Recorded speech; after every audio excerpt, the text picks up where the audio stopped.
Hi, everybody. Rachel Mohr with Rachel Mohr Coaching. So typically during the day, my mom uniform tends to be basically like a V-neck t-shirt and yoga pants.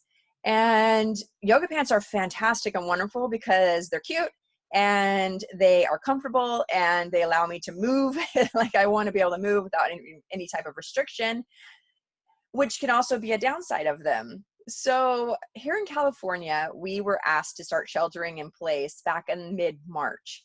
So now it's been over a month of us doing that. And I put on one of my pairs of pants that I have that I feel fits me like a glove, fits me to a T whenever I'm a size that I want to be.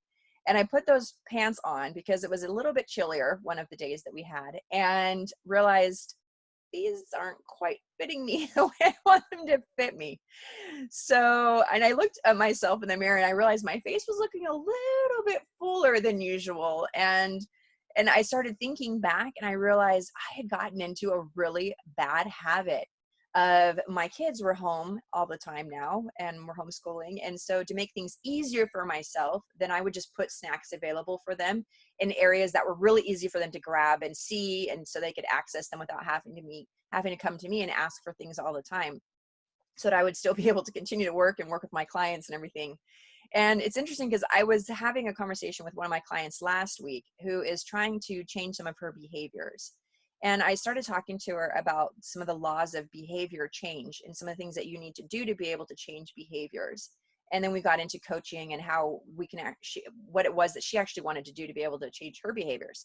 So made me think about what to share with you guys, and that bad habit I'd gotten into of just eating things. My kids would leave something here or there and I would just, oh, it's just one little bite here, one little bite there, but it added up over time.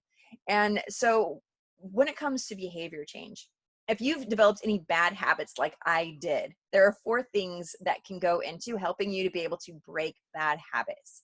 Okay, so those 4 things are: make it less obvious or make it invisible. Okay, to be able to make it unattractive or something that isn't quite as appealing. The third thing is to be able to make it difficult to do.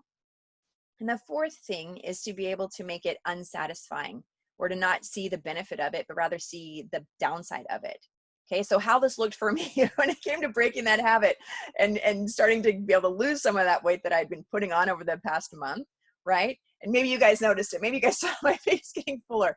But anyway, with some of those things that I did, so with making it invisible, right, is I had put all these things in an area that was quickly accessible and easy to see. So I stopped that. I put everything away and I put them even behind other healthier choices, which is good for me and my kids, right?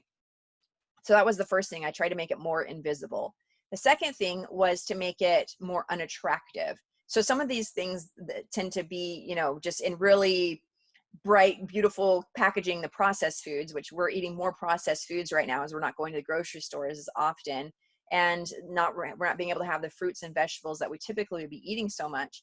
And with these bright packagings and things, and I thought, you know what, I'm just going to put some of these things in the storage containers that I have that are airtight, right? So they'll stay good, but they don't need to be in this eye-catching kind of a thing. And they'll be in the right place where I know if I want it, that's where it is, but I can make it less attractive.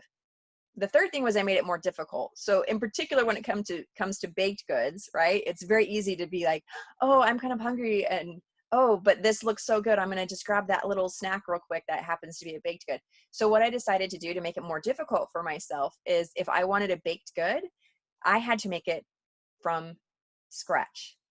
Yeah, it was no longer easy to just grab and mindlessly eat anymore. I had to actually make it. So unless I wanted to actually take the time and energy to make something from scratch, then I didn't really want it and I didn't really need it. So that went down dramatically. Okay. And then the fourth thing was make it unsatisfying. I started recognizing and being more aware of my body and recognizing, you know what, I don't have the energy that I was having before. I'm finding myself, having less patience than normal. My brain seems a little bit foggier. My thinking is not as clear. And so I started recognizing that if I was going to eat something, recognize that, is it worth it to me? And which one's more satisfying, to be able to feel like I'm functioning at a more optimal level, or to be able to have this tiny, treat. Sometimes it was have that tiny treat. Okay. And so I would do it. But more often than not, just being able to recognize that it's not just eating that treat, it actually has compounding effects, then that helped it to make it more unsatisfying for me. So if you've developed any bad habits that you're also trying to break, then those are the four things that you can do, not three, four. So ask yourself, whatever your habit is, how can you make it more invisible or less noticeable, whatever that thing has become, right? To get it, how can you move it out of what you see continually, right? And then how also can you make it to where it's more unattractive for you, to where it's not as appealing. And then the third thing is, how can you make it more difficult to engage in that behavior?